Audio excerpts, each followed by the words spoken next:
अचानक से एक एहसास होता है कि इर्द गिर्द कुछ है, शायद कोई है, दिख नहीं रहा है और कुछ है। किसी इंसान के साथ कुछ हुआ था, वो इंसान अब है नहीं। क्या एक मृत इंसान अपनी दास्तां बयां कर सकता है? क्या वो किसी तीसरे, किसी अनजाने को कोई सिग्नल भेज सकता है?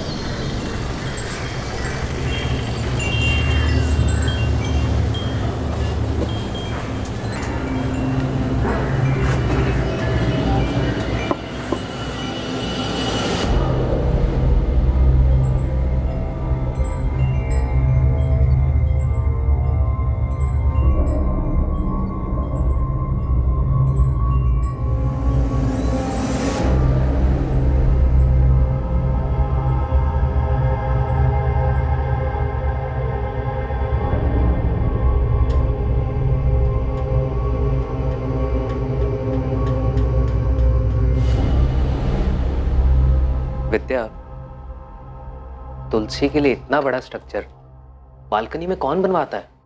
क्या मुकुंद, तुम हर दिन एक ही बात पकड़ के बैठ जाते हो यार। यार देखो तो सही, कितना अजीब लगता है ये। क्या अजीब? एक तुलसी तो है वहाँ। तुलसी थी जो कि पता नहीं कितने टाइम पहले सूख चुकी है, और एक छोटे से पौधे के लिए इतना बड़ा स्ट्रक्चर। हाँ तो बनवाया होगा। मुकुंद देखो, हम यहाँ रेंट पर रहते हैं तो इतना एडजस्ट तो करना ही पड़ेगा ना। अच्छा ठीक है, जब तुम अपना घर बनवाना तो वहाँ ऐसा कुछ मत बनवाना, ओके? यार मैं इसलिए बोल रहा हूँ क्योंकि देखो वो कितनी जगह घेर रहा है, वो कितना अजीब है सब कुछ, और वो पौधा ना जाने कितने टाइम पहले सूख चुका है। तो हम वहाँ नया पौधा लगवा देंगे। वैसे भी तुलसी का होना घर के लिए शुभ होता है, क्या बोलते हो? वो घर नए शादीशुदा जोड़े मुकुंद और विद्या ने किराए पर लिया, लेकिन वो तुलसी क्यारा इतना बड़ा, इतना अजीब था कि मुकुंद चाहकर भी उसे अनदेखा नहीं कर पाता था। उसकी वजह से मुकुंद बेचैन हो जाता था, और अब मुकुंद और विद्या को इस घर में एक दिल दहला देने वाला अनुभव होने वाला था।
विद्या, विद्या, विद्या।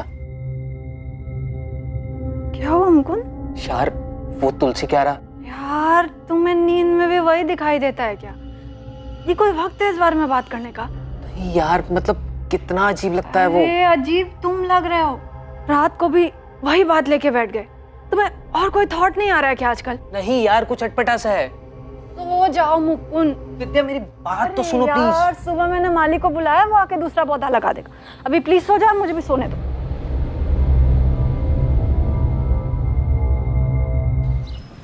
तुलसी का पौधा एक बच्चे की तरह होता है मैडम, बहुत ख्याल रखना पड़ता है।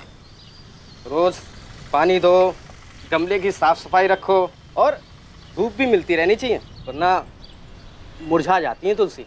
जी भैया, मैं पूरा ध्यान रखूंगी। हाँ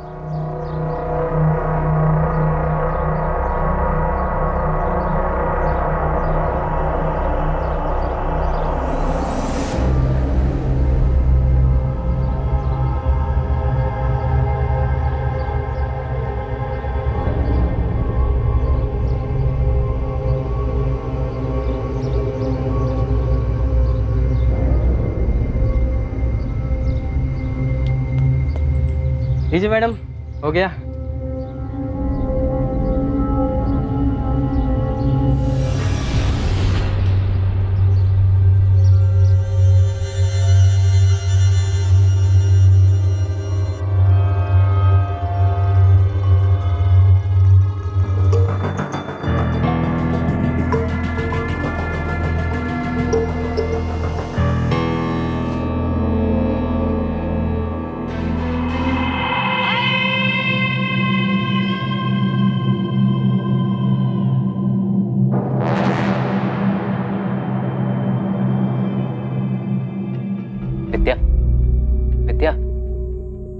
विद्या। अरे यार अब क्या है मुकुंद, प्लीज फिर से शुरू मत हो जाना तुम। यार उस तुलसी क्यारे को देखकर लगता है जैसे किसी ने अपना सामान लाकर हमारे घर में रख दिया हो। यार इतना बड़ा क्यों बनवाया है वो? मुझे क्या पता मुकुंद। तुम्हें नहीं लगता कि कुछ अजीब है? इतना बड़ा कौन बनवाता है? तुम एक काम क्यों नहीं करते, कल रमन भाई से बात करो, देखो वो क्या बोलते हैं।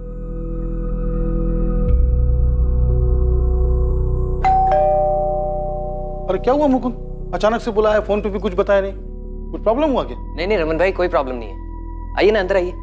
रमन भाई घर बहुत अच्छा है, सब कुछ ठीक है यहाँ। हाँ। लेकिन वो बालकनी में। बालकनी में क्या हुआ? आप चलिए ना, मैं दिखाता हूँ आपको। चलो चलो चलो। क्या हुआ बोलो मेरे को। अब ये जो आपने तुलसी के लिए बनवाया है, ये काफी बड़ा है, काफी जगह भी घेरता है और अच्छा भी नहीं लग रहा है। हाँ थोड़ा बड़ा तो है, लेकिन अभी बन गया तो क्या करें बोलो। अगर आप बोले तो हटवा दूं इसे। हटवाओगे मेरे को कोई दिक्कत नहीं है, लेकिन जो भी खर्चा होगा वो तुम देना, मेरे से मत मांग। हाँ, आप उसकी टेंशन मत लीजिए, मैं देख लूंगा वो सब। ये तोड़ने में जो टाइल वाइल टूटेगा, जो नुकसान होगा, उसका पैसा तुम्हारे डिपॉजिट में से काट लूंगा।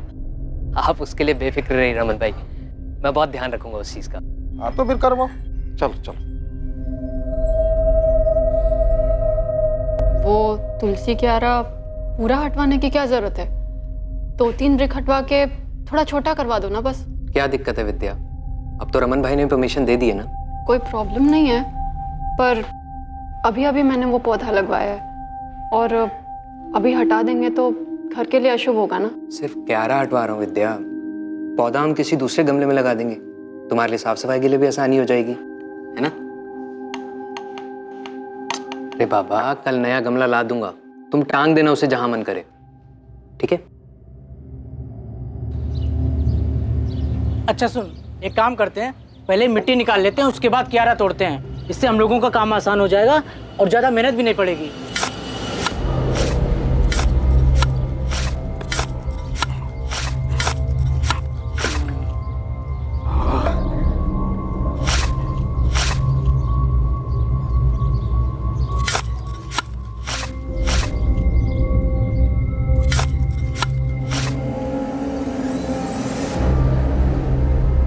अबे ये क्या है?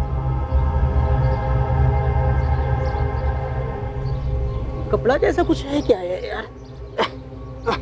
चल खींच, खींच, राजू खींच। भैया, भाभी, अरे क्या हो गया, क्यों चिल्ला रहे हो? भैया देखो उसमें है क्या अंदर, देखो भाभी देखो।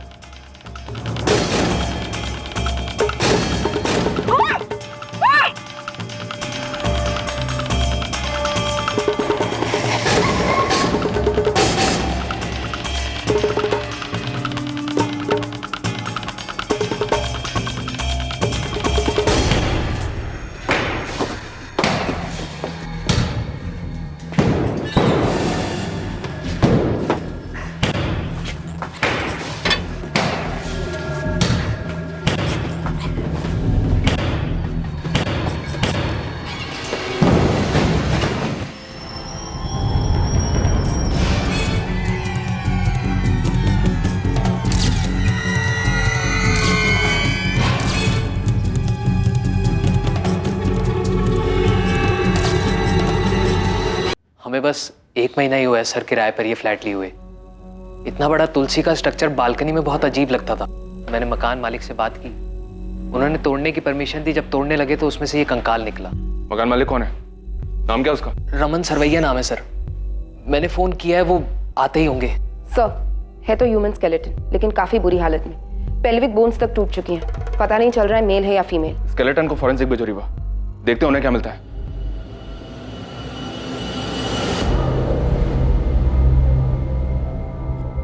ये कहां से लाए तुम लोग? कहां से लाए क्या मतलब? अरे हम कहां से लाएंगे, आपका घर है, आप जानो कहां से आया। बन रहते तो तुम होने, और तुमने जिद किया था वो तुलसी क्यारा तोड़ने के लिए। उससे पहले तो कुछ नहीं निकला यहाँ पे। कैसी बात कर रहे हो रमन भाई, 1 महीना हुआ मैं यहाँ पे आए हुए, और तुलसी क्यारा के अंदर से निकला है ना वो, तो आपको नहीं पता होगा कहां से है वो? पता तो आप ही को होना चाहिए। किसका कंकाल है? मैडम घर मेरा, अपन मैं रहता नहीं हूँ यहाँ पे, हमेशा से किराए पे ही है। और अब तो किराए पे भी कोई नहीं लेगा, सब सब डर जाएंगे, कितना नुकसान हो गया मेरा। रमन जी, आपको इस बात का जरा सा भी अंदाजा है कि क्या हुआ यहाँ पे? हाँ, समझ रहे हैं आप इसका मतलब? आपके घर से मानव कंकाल मिला है।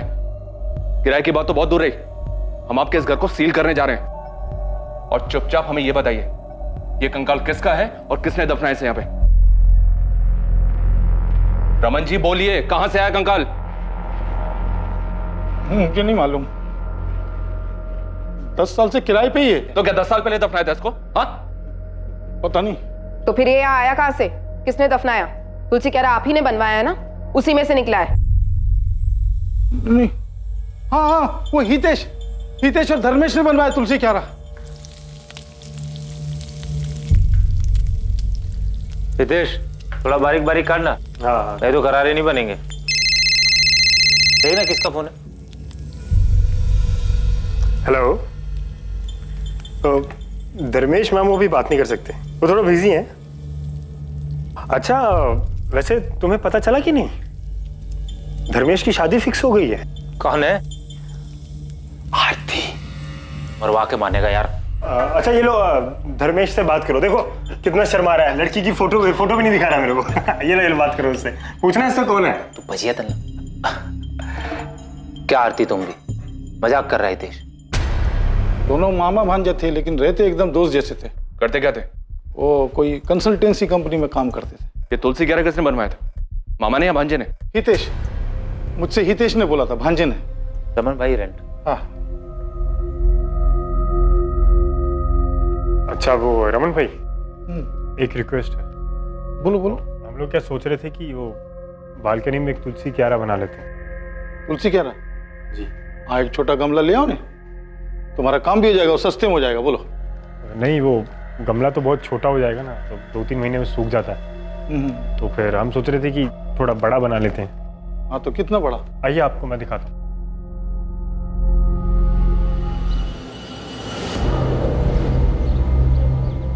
यहाँ पे समझ लो 2 फीट या 3 या 4 फीट। अरे इतना बड़ा क्यों? अरे रमन भाई बचपन से इसको तुलसी का शौक है, इसके घर में भी तुलसी है, जिद कर रहा था। लगा रमन भाई से बात कर ले। अपन बोला ना गमला ले लो, ये तोड़ने ओड़ने का काम बच जाएगा और अच्छा भी नहीं लगेगा इतना बड़ा, बोल रहा हूँ। अरे रमन भाई आप उसकी बिल्कुल चिंता मत करो, मैं एकदम अच्छे से बनवा दूंगा और पता भी नहीं चलेगा कि बाद में बना है। अरे रमन भाई बनवाने दो ना। प्लीज रमन भाई। अच्छा सुनो, अगर बनवाना है ना तो अपने खर्चे पे बनाना, मैं दूंगा नहीं पैसा एक भी। हाँ, और नुकसान नहीं होना चाहिए कुछ। चलो बनाओ, अगले महीने आता हूँ।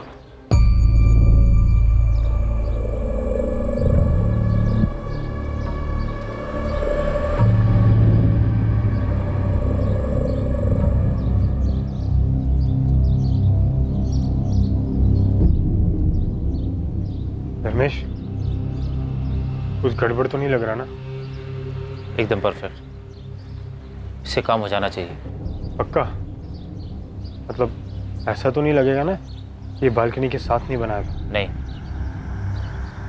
सही हो गया। फिर भी एक बार चारों ओर से देख के बताओ ना, मतलब पक्का कुछ पता नहीं चल रहा है ना? देख, तो तू नहीं बताएगा ना, किसी को पता नहीं चलेगा। अब कहाँ हैं दोनों मामा भांजे?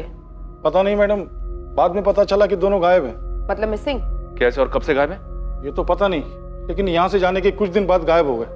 कहाँ गए किसी को मालूम नहीं। अभी ज़्यादा कुछ तो नहीं, लेकिन इतना बता सकती हूँ कि ये नेचुरल डेथ नहीं थी, ये एक मर्डर था। जी, जिस तरह से बॉडी को छुपा कर रखा गया था, नेचुरल डेथ तो नहीं लगती, मर्डर ही होगा। अब बता सकते हैं मौत कैसे हुई होगी? यस सर, ये देखिए, स्कल पे बहुत गहरा निशान है, सर पर किसी चीज़ से बहुत जोर से वार किया गया होगा। वहीं रिब केज पे एक पसली टूटी हुई है, साफ जाहिर होता है किसी धारदार चीज से स्टैब किया गया है। मरने वाला कौन होगा? आई मीन मेल या फीमेल? अभी तो ये बताना मुश्किल है, क्योंकि इनका पेल्विक स्ट्रक्चर टुकड़ों में है और उसे असेंबल करने में थोड़ा वक्त हो जाएगा। जेंडर कंफर्मेशन और उम्र पता लगाने के लिए हमें कुछ टेस्ट और करने होंगे। सबसे पहली चौंकाने वाली बात थी कि कंकाल घर के उस स्ट्रक्चर से मिला था जिसे तुलसी के पौधे के लिए बनाया गया था। दूसरी हैरान करने वाली बात यह कि जिस धर्मेश और हितेश ने इसे बनवाया था वो दोनों खुद ही लापता थे। और तीसरी बात यह कि ऐसा हत्या को छुपाने के लिए किया गया था। अभी तक ये पता नहीं चल पाया था कि वो कंकाल किसी महिला का था या फिर पुरुष का।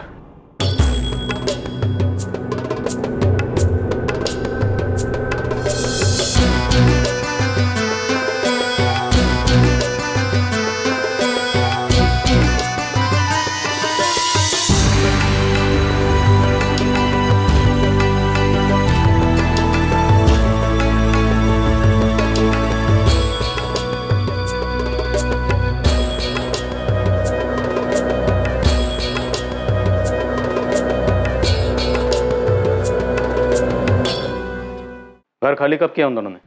सर अक्टूबर 2017 में। अगस्त 2017 में उन लोगों ने बोला था कि 2 महीने में शिफ्ट कर जाएंगे और फिर अक्टूबर में खाली कर दिया मकान। हितेश ये धर्मेश क्या छे?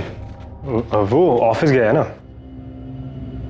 अच्छा रमन भाई, मैं क्या बोल रहा था कि जो हमारा एग्रीमेंट है ना वो अक्टूबर में ख़त्म हो रहा है। हाँ क्यों? नहीं बस वो हम लोग शिफ्ट करने की सोच रहे थे। क्या अचानक से कोई प्रॉब्लम है? नहीं नहीं ऐसा कुछ नहीं है, बस हम लोग थोड़ा बड़ा घर देख रहे हैं अभी। सर अक्टूबर 2017 में जब एग्रीमेंट खत्म हुआ तो उन लोगों ने मकान खाली कर दिया। धर्मेश आया था चाबी देने के लिए। अरे धर्मेश, नमस्ते। नमस्ते, आओ अंदर आओ। अरे धर्मेश इतनी सुबह सुबह? वो रमन भाई फ्लैट की चाबी देनी। हाँ लेकिन तुम लोग तो शाम को जाने वाले थे ना। हाँ बस अभी सुबह जाने का प्लान हुआ, सोचा जाना तो है, पूरा दिन आराम करने से अच्छा है अभी निकल लेते। अभी आ गए हो तो चाय वाय पियोगे? नहीं रमन भाई, वो हितेश सामान की गाड़ी के साथ वेट कर रहा है। जा कहाँ रहे? अभी तो मैंने और रितेश ने मुंबई जाने का प्लान किया है, देखो क्या होता है। मुंबई सरस है, बहुत कुछ है वहाँ, कुछ ना कुछ हो ही जाता है। अच्छा चलता। तो वो मामा भांजा दोनों मुंबई से मिसिंग हुए? नहीं ये तो पता नहीं सर, लेकिन खाली करने के 15 दिन बाद नवंबर 2017 में पार्क चौक पुलिस ने मुझे बुलाया था। अब मैं कैसे बताऊं कि हितेश धर्मेश किधर है? मेरे घर से तो 15 दिन पहले चले गए वो लोग। अब धर्मेश मेरे को बोला कि उसका और हितेश का मुंबई जाने का प्लान है। सर उन दोनों में से किसी ने हमें कुछ भी नहीं बताया, इसलिए तो हमने मिसिंग कंप्लेंट भी लिखवाई है। इतना धर्मेश ने मेरे को बताया उतना मैं बता दिया, बाकी मालूम नहीं। धर्मेश ने तुमसे और कुछ कहा था? वो लोग मुंबई में कहाँ जा रहे हैं, वहां जाके क्या करेंगे? सच पूछो तो इतना जोर देके मैंने पूछा भी नहीं। सर पिछले 15 दिन से दोनों में से किसी से कोई बात नहीं हो पा रही। ना तो मेरे बेटे धर्मेश का फोन लगता है और ना ही मेरे नाती हितेश को।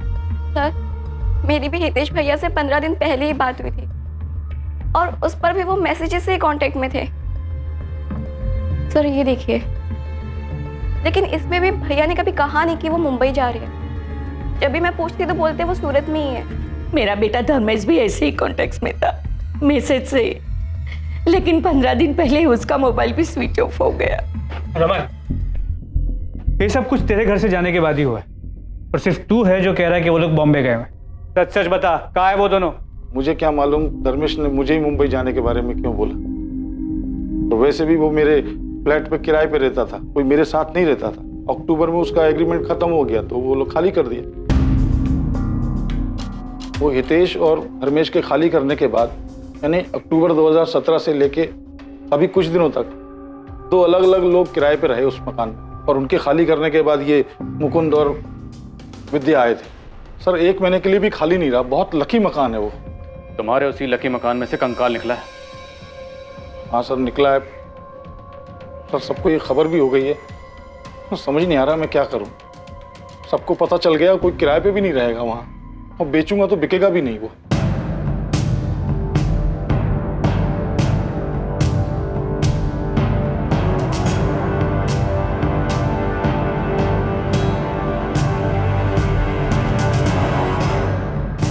प्रॉपर्टी के दाम बढ़ने के साथ ही किराए पर रहने का चलन भी बहुत बढ़ा है, लेकिन क्या आप नए घर में जाने के पहले उस घर की बारीकी से जांच और पड़ताल करते हैं कि वहां पहले कोई अपराध या क्राइम तो नहीं हुआ? पूरा सूरत हैरान है कि ये कंकाल हमेशा से इस घर के अंदर एक तुलसी क्यारा में दबा हुआ उन दोनों किराएदारों की आंखों के सामने ही था, लेकिन उन्हें इस बात का बिल्कुल भी अंदाजा नहीं लग पाया था। तुलसी क्यारा यहाँ रहने वाले 2 पुराने किराएदारों ने बनवाया था, जो कि खुद भी अभी लापता है। पुलिस को इस मामले में अभी तक कोई भी सफलता हासिल नहीं हुई है और वो मामले की जांच में रौनक, तुम्हें वो तुलसी क्यारा याद है ना? कैसे भूल सकता हूँ भाभी? यार मैं सोच रहा हूँ कहीं और काम देख लूँ यार। यहाँ तो रात रात भर सिर्फ गधा मजदूरी करवाते हैं और साला इतनी मेहनत के बाद सैलरी के नाम पर अकाउंट में सिर्फ चिल्लर ही आता। मेरे दोस्त मोनित को मेरे बाद जॉब लगी, 6 महीने में कार ले लिया उसने। बता रहा था उसके यहाँ कोई जूनियर मैनेजर की वैकेंसी है, ज्वाइन कर लूँ क्या? भाभी नहीं ध्यान क्या तुम्हारा? कुछ नहीं रौनक, बस मैं यही सोच रही थी कि बालकनी में इतना बड़ा तुलसी क्यारा बनवाने की क्या जरूरत थी। हद है यार, मतलब मैं क्या पूछ रहा हूँ, तुम क्या बोल रही हो यार? इस हैरत अंगेज क्राइम की पल पल की खबर हम आप तक पहुंचाते रहेंगे, बने रहिए हमारे साथ। हितेश और धर्मेश के बाद जो किराएदार रहने के लिए आए थे, क्या नाम बताया उनका? वो रौनक और भाविनी सर। अभी कहाँ है? एड्रेस तो नहीं पता सर, लेकिन सूरत में ही है कहीं। फोन नंबर तो होगा? जी। धर्मेश और हितेश को अब ढूंढना मुश्किल होगा शायद। हम लोग हर जगह देख चुके, मुंबई पुलिस की भी मदद ली थी, इनके फोटोज और डिटेल्स वहां भी भिजवाए थे, लेकिन कुछ निकला नहीं। तो क्या केस वैसे ही रह गया? और कर भी क्या सकते, किसी करीबी को कोई अंदाजा नहीं और दोनों की फैमिलीज को कुछ भी नहीं पता।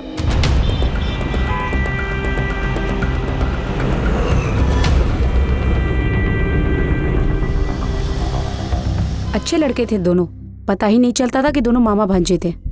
उम्र में कुछ ज्यादा फर्क नहीं था, पर दोनों का स्वभाव बहुत ही अच्छा था। कोई गर्लफ्रेंड वर्लफ्रेंड थी उनकी? ये तो नहीं पता कि वो कौन थी, पर एक लड़की थी जरूर जो कभी कभी आती थी। क्या नाम था? अब नाम तो नहीं जानती, लेकिन वो धर्मेश के साथ दिखती थी कभी कभी।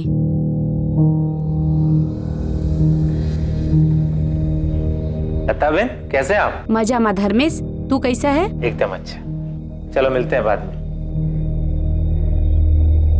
और हाँ, कभी कभी हितेश भी होता था उसके साथ। तो होता ही नहीं है। क्या हो गया लता बहन? आपकी तबीयत कुछ ठीक नहीं लग रही। और डॉक्टर के पास जा रही हूँ बेटा, थोड़ी तबीयत खराब है। दोनों के साथ रहती थी? गर्लफ्रेंड थी या कुछ और? अब मुझे क्या मालूम मैडम, जो देखा था वो बता दिया। एक लड़की 2 बंदों के साथ आती जाती थी, वो भी किसी भी टाइम पर। सोसाइटी वालों ने कभी ऑब्जेक्ट नहीं किया? और रमन भाई को इस बारे में पता था? ऑब्जेक्शन जैसी बात तो कोई सामने नहीं आई, पर हाँ वो कुसुम है ना 3rd फ्लोर वाली, उसने एक बार बताया था कि वो हितेश की बहन है, तो मुझे कुछ पूछना ठीक नहीं लगा।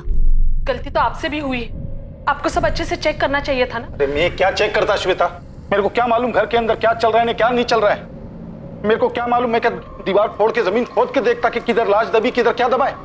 वो जो भी था, अब सब यही बोल रहे कि रमन भाई के घर से कंकाल मिला। आप तो बोल रहे तो अभी क्या कर सकते हैं? तो क्या मालूम था तो वो लोग इतना सब कुछ कर देंगे और फिर गायब हो जाएंगे। पहले दिन से मेरे को शक करना चाहिए। जब वो हितेश बोला था ना इतना बड़ा तुलसी क्यारा बनाने के लिए, मना कर देना चाहिए। सब पहले से प्लान किया था उन लोगों ने। जब तक तू नहीं बताएगा ना, किसी को पता नहीं चलेगा। धर्मेश और हितेश के ऑफिस गए थे आप लोग, वहां से कुछ पता चला क्या? जी, हम लोग दोनों के ऑफिस गए थे पता करने के। ये धर्मेश एक कंसल्टेंसी फर्म में काम करता था। वहां उसके कलीग से बात करने के बाद मुझे लगा कि कुछ तो अटपटा है। जी हाँ, धर्मेश हमारे ही ऑफिस में काम करता था। अब काम में भी ठीक ठाक ही था, लेकिन एक दिन अचानक बोला कि वो ऑफिस छोड़ के जा रहा है। कब की बात है? जी शायद अगस्त 2017 की। ये क्या है? मेरा रेजिग्नेशन लेटर सर, मैं कल से नहीं आ पाऊँ। क्या कल से? अरे भाई अचानक ऐसा क्या हो गया कि तुम रेजिग्नेशन लेटर दे रहे हो? सर मैं सारी लाइफ ये नहीं करना चाहता। अच्छा, ताजमहल बनाना चाहते हो क्या? अरे भाई ऑफिस में एडवांस में कुछ नोटिस देने का होता है कि नहीं? मैं यहाँ एक भी दिन नहीं रह पाऊंगा सर, कुछ करना चाहता हूँ। और नोटिस न देने के लिए सर जो भी चार्जेस हैं वो मेरी सैलरी में से काट लें। मैं कंटिन्यू नहीं कर पाऊंगा सर। रिजाइन करने के कुछ दिन पहले से ही बड़ा अजीब सा बिहेव कर रहा था। अजीब सा बिहेव कर रहा? क्या मतलब? उखड़ा उखड़ा सा रहता था, जैसे कोई परेशानी हो। ऐसा लगता था कि वो अपने काम से पूरी तरह उब चुका है। अब शुरुआत में मुझे लगा कि उसकी कोई पर्सनल प्रॉब्लम होगी, इसलिए मैंने कुछ कहा नहीं। लेकिन पूरा महीना लगभग वो ऐसे ही डिस्टर्ब था। अब उसके इस बर्ताव का असर उसके काम पे पड़ रहा था, इसलिए मैंने उसे डांटा भी। अपनी इस परेशानी की कोई वजह बताई थी उसने? जी नहीं, ऐसी तो कोई वजह नहीं बताई उसने कि जिससे यकीन हो सके कि वो उसी वजह से महीने भर परेशान था। अब जब मैं उससे कुछ भी पूछता था तो सीधा सीधा तबीयत ठीक ना होने का बहाना कर देता था। जब उसने जॉब छोड़ा या कभी बीच में? उसने मुंबई जाने की कोई बात की थी? जी मुझसे तो ऐसी कोई बात नहीं की। हाँ लेकिन हमारे एक लड़का काम करता है तेजस, जो उसका दोस्त भी है, वो हो सकता है शायद उसे कुछ पता। बुलाइए उसे। जी वो तो आज छुट्टी पे है। मुझे तेजस का नंबर और एड्रेस चाहिए। इन सभी बातों को देखने के बाद लगा कि सब कुछ सोच समझ के तय किया गया था। अगस्त 2017 में धर्मेश ने अपनी जॉब छोड़ी। उसी के आसपास हितेश ने रमन को बताया कि वो लोग 2 महीने बाद उसका फ्लैट खाली कर दें, और अक्टूबर 2017 में उन्होंने उसका फ्लैट खाली किया। तो दोनों एक साथ छू मंतर हो गए। हमने उन्हें हर जगह ढूंढा, लेकिन सिर्फ उस किराए के फ्लैट में नहीं गए। कोई मतलब ही नहीं था वहां जाकर, किराएदार बदल चुके थे। हमारे लिए सिर्फ वो अब एक मिसिंग कंप्लेंट था, किसी बड़े क्राइम की भनक तक नहीं लगी। और कोई सोच भी कैसे सकता है कि घर के अंदर बने तुलसी क्यारा के अंदर कोई लाश दबा के रख सकता है। शायद ये सब कुछ पहले से फिक्स था, इसीलिए वो तुलसी स्ट्रक्चर बनवाया गया और उसके अंदर लाश डाली गई। फिर कुछ दिन रुक कर देखा, और जब यकीन हो गया कि सब कुछ ठीक है तो निकल गए वहां से।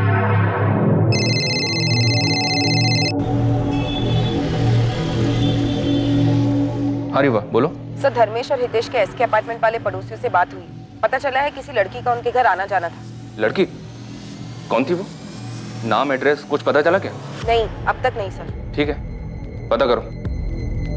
किसी लड़की के बारे में पता चला था आप लोगों को जो उनके घर आती जाती हो? हाँ, इन्वेस्टिगेशन के दौरान एक आरती चावड़ा का नाम सामने आया था। धर्मेश के दोस्त तेजस ने भी उसके बारे में बताया।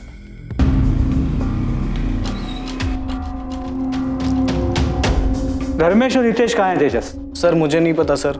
सर मेरी दोस्ती तो सिर्फ धर्मेश से थी, हितेश से मेरा कोई लेना देना नहीं है सर। इनफैक्ट नौकरी छोड़ने के बाद उसने मेरा फ़ोन उठाना भी बंद कर दिया, और थोड़े दिन के बाद उसका नंबर भी स्विच ऑफ आने लगा। तेजस तुम ये तो जानते होगे कि ये दोनों लापता है। दोनों की फैमिलीज ने मिसिंग कंप्लेंट भी फाइल की। हाँ सर, हमारे टीम लीडर सुयश सर ने बताया था मुझे ये। धर्मेश ने तुम्हें कभी मुंबई जाने के बारे में कुछ बताया था? नहीं सर। ऐसे अचानक से क्यों छोड़ रहा है? तूने मुझे भी नहीं बताया। कोई दूसरी जॉब मिल गई क्या? तो अचानक क्यों छोड़ रहा है? कुछ छुपा रहा है ना तू मुझसे? वो हितेश के साथ मिलके कुछ बड़ा प्लान कर रहा है ना तू? क्या मतलब? क्या कर रहा हूँ मैं? मतलब साफ है, कोई ऐसे जॉब क्यों छोड़ेगा यार? मतलब तुम दोनों मिलके कुछ बड़ा बिजनेस प्लान कर रहे हो। हाँ वो अभी सोच रहा हूँ करने की। कुछ होगा तो बताऊंगा ना तुझे।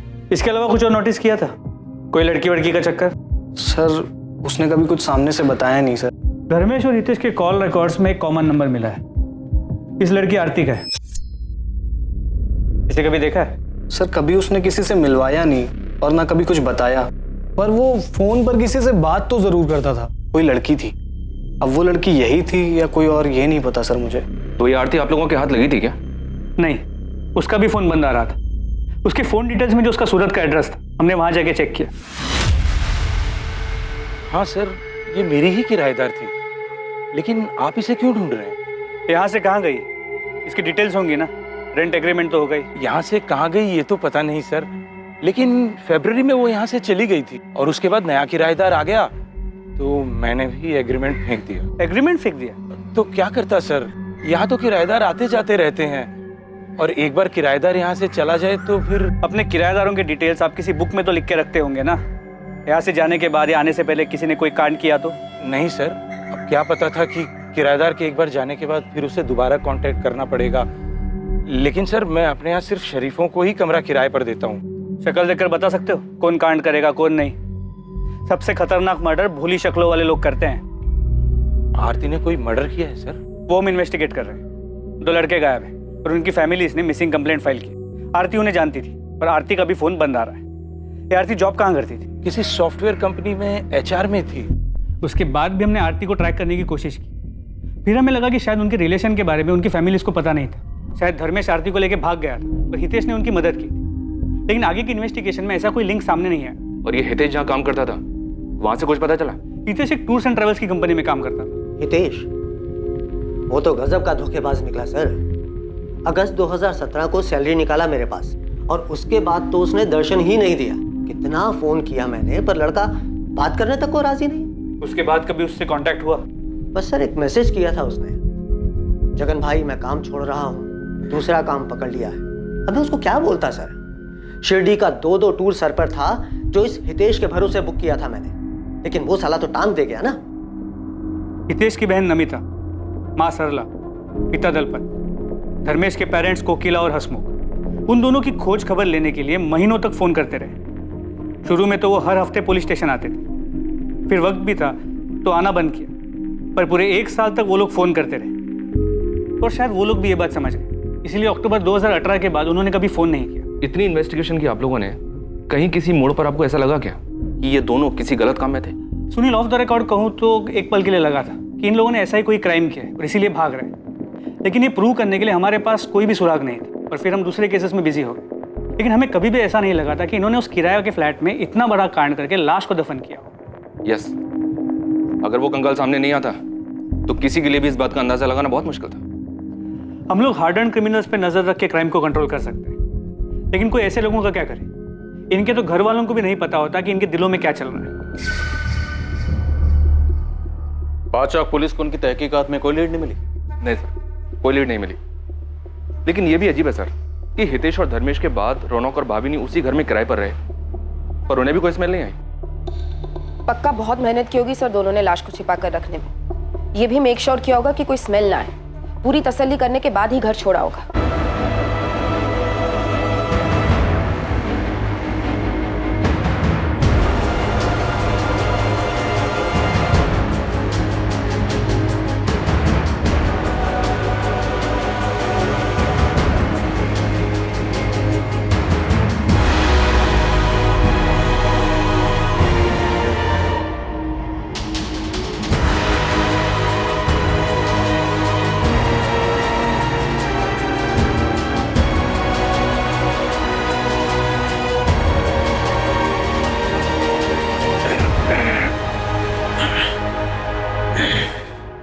धर्मेश, ऐसे तो कुछ नहीं होगा, हमें ध्यान देना होगा कहीं कोई बदबू ना आए। हाँ हितेश, हमें समय समय पे चेक करना होगा, अगर पड़ोसियों को बदबू आ गई ना हम फंस जाएंगे। ये आरती भी हमारे लिए पहेली बनी हुई है। रुपेश, कहीं वो कंकाल आरती का तो नहीं?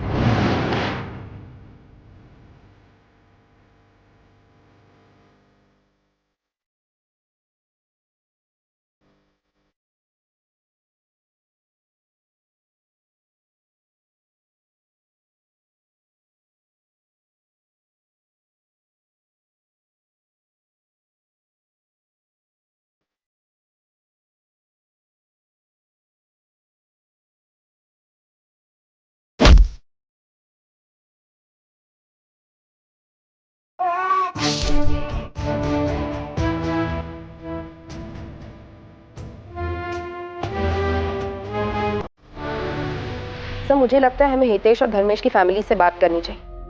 पुलिस से अचानक कांटेक्ट बंद हो गया उनका, कहीं ऐसा तो नहीं कि उनके बेटों ने उन्हें कांटेक्ट कर लिया हो? ठीक है, वापस के लिए निकलो, बिना बताए उनके घर पहुंचो, देखते हैं क्या हाथ लगता है। सर एक बार ये रौनक और भावनी से भी बात करें क्या? अक्टूबर 2017 से मई 2019 तक तकरीबन 2 साल ये दोनों उसी घर में रहे। उनके बाद मुकुंद और विद्या आए जून में। रौनक और भावनी से पूछते हैं सर, क्या उन्हें कभी कोई स्मेल नहीं आई? बुलाओ इन दोनों को भी, उनके पास भी कोई ना कोई कहानी तो होगी सुनाने के लिए। इस हत्याकांड में शक की सुई अब हितेश और धर्मेश पर थी और अभी तक पुलिस को इसका भी कोई अंदाजा नहीं था कि मरने वाले की पहचान क्या थी। वो सिर्फ अंदाजा लगा रहे थे कि विक्टिम शायद आरती थी, जिसे दोनों ही सस्पेक्ट जानते थे। लेकिन उसकी हत्या क्यों हुई थी इसकी भी अभी तक कोई वजह सामने नहीं आ पाई थी। क्या वाकई में पुलिस का यह अंदाजा सही था? क्या सच में ऐसा ही हुआ था, या कहानी में कोई तीसरा एंगल भी था जिसमें न मारने वाले का पता था और न मरने वाले का?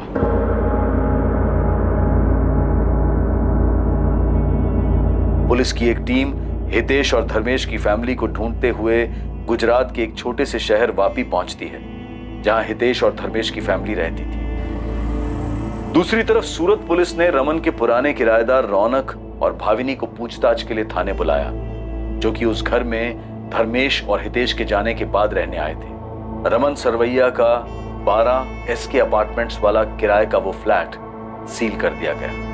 रमन सरवैया डर और फिक्र में परेशान हो रहा था, क्योंकि उसका घर अब क्राइम सीन बन गया था। इसके साथ ही फॉरेंसिक ये पता करने में लगी हुई थी कि मरने वाला आदमी था या औरत, और ये मर्डर कितने वक्त पहले हुआ होगा।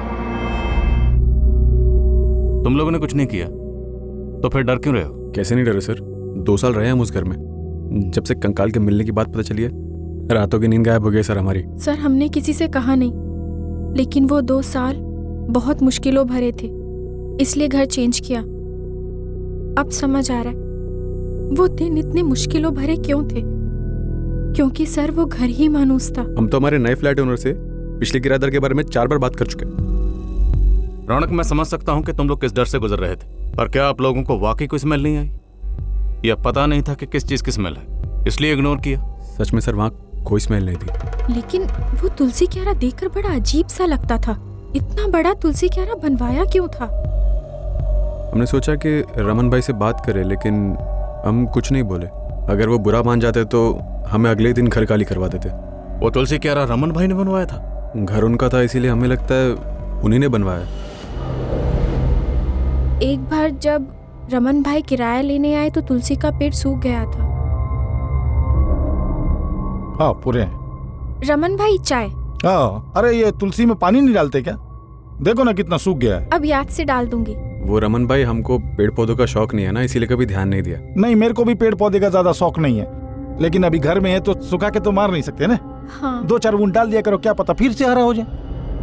उनका बोलना उस वक्त हमें अजीब नहीं लगा था, लेकिन अब जब पता चला है कि उसमें सिर्फ तुलसी नहीं थी, तो हम सोच रहे थे कि क्या रमन भाई को उस बारे में कुछ पता था। तुम्हें क्या लगता, रमन भाई ने जानबूझकर ऐसा बोला था? ऐसे ही कैसे किसी पर उंगली उठाए सर, उनके लिए भी ठीक नहीं होगा। हो सकता है जैसे हमें ना पता चला हो, उन्हें भी कुछ ना पता चला हो। ठीक है, आप दोनों जा सकते हैं।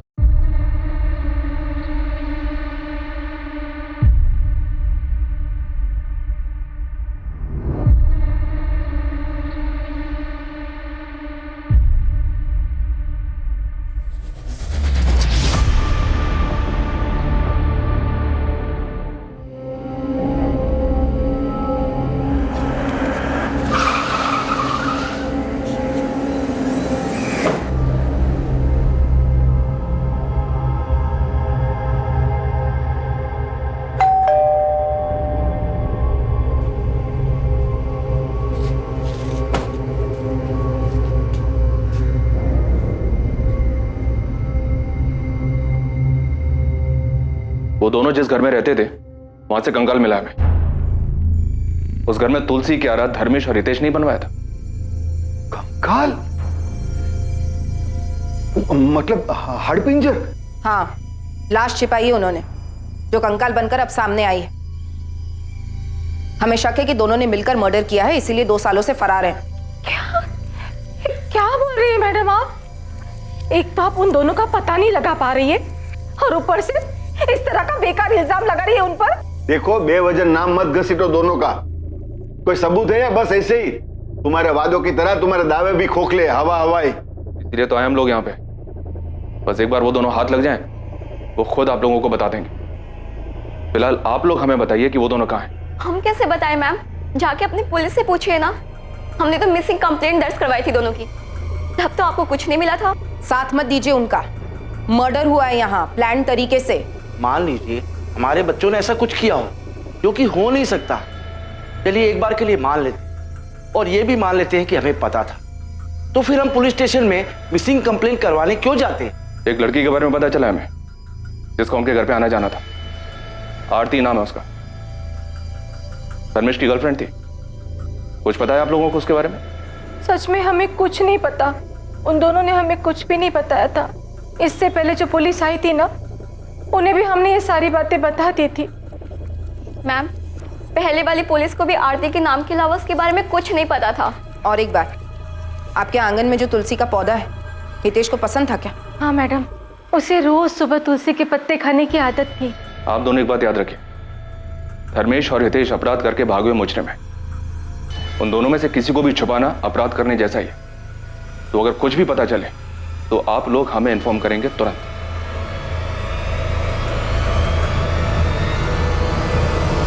डॉक्टर, कोई नई इन्फॉर्मेशन? जी बिल्कुल, मैं आपको बता सकती हूँ कि मरने वाला कोई मेल था, और उसकी उम्र तकरीबन 24 से 30 वर्ष रही होगी। और मौत कितना अर्सा पहले हुई थी? हमने जो बोन टेस्ट किए हैं उससे तो यही पता चलता है कि स्केलेटन 2 से 4 साल पुराना है। सर, अभी तक उस घर में 4 किराएदार रह चुके हैं। पहले धर्मेश और हितेश, और उनके बाद भाविनी और रौनक। पता नहीं किसने किसको मारा है। मुझे नहीं लगता रौनक और भाविनी ने किसी को मारा, क्योंकि उनसे बातचीत में ऐसा कुछ सामने नहीं आया। ये तो अजीब ही है सर। अभी तक तो हम इस मामा भांजे की जोड़ी को सस्पेक्ट मान के चल रहे थे कि इन्होंने शायद किसी लड़की को मारा था, और शायद वो आरती होगी, लेकिन यहाँ तो मामला ही उल्टा निकला। तो फिर मरा कौन था सर? सुनील, जो भी हो, इतना तो है कि ये जुर्म तब हुआ जब उस घर में ये मामा मामा दोनों रह रहे थे, वो दोनों गायब है। तो इन दोनों का इस जुर्म से कोई ना कोई ताल्लुक तो है। जी सर, मुझे भी ऐसा ही लगता है। वो तुलसी क्यारा भी उन दोनों की करामात थी, और उन दोनों के वापी वाले घर में भी हमने तुलसी क्यारा देखा। इस बात के चांसेस ज्यादा हैं कि इन दोनों ने किसी तीसरे को मारा, जो कि मेल था। या ये भी हो सकता है कि मामा भांजा की आपस में किसी बात को लेकर खटास रही हो और हितेश ने धर्मेश को मार डाला, क्योंकि रमन को वो तुलसी क्यारा बनाने के लिए हितेश ने अप्रोच किया था।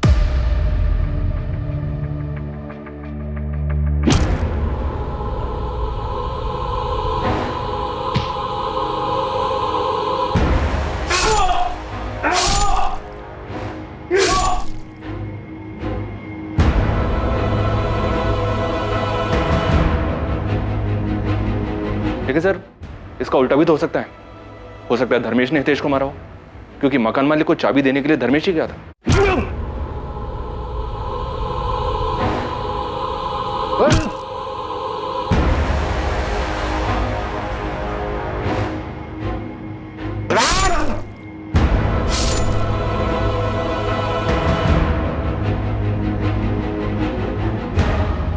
दोनों ना से ही कोई एक तो पकड़ में आए जो हमें सच बता सके कि असल में वहां हुआ क्या था।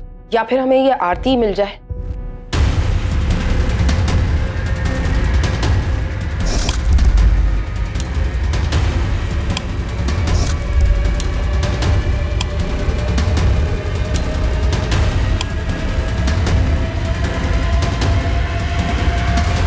सबसे पहले कौन पुलिस की गिरफ्त में आएगा? मरने वाला कौन था? क्या वाकई में धर्मेश और हितेश का इस हत्या से कोई ताल्लुक था? इन्वेस्टिगेशन टीम के लिए ये बहुत ही मुश्किल केस था, जिसमें अभी बहुत सी बातें सामने आनी बाकी थी और बहुत से चौंकाने वाले खुलासे होने बाकी थे। लेकिन जांच पूरी हुई, अपराध, अपराधी, मकसद सब कुछ सामने आया और इन सभी सवालों के जवाब में इस केस का रहस्य दफन था। कल हम मिलेंगे इस हैरत अंगेज केस के दूसरे और आखिरी भाग में, जहां हम खुलासा करेंगे कि वो कंकाल किसका था जो कभी सांस लेता था। अब मैं अनूप सोनी आपसे विदा लेता हूं, फिर मुलाकात होगी। और याद रखें, क्राइम और आपके बीच में सिर्फ इतना फर्क है कि आप कितने सतर्क हैं। सतर्क रहें, सुरक्षित रहें। जय हिंद।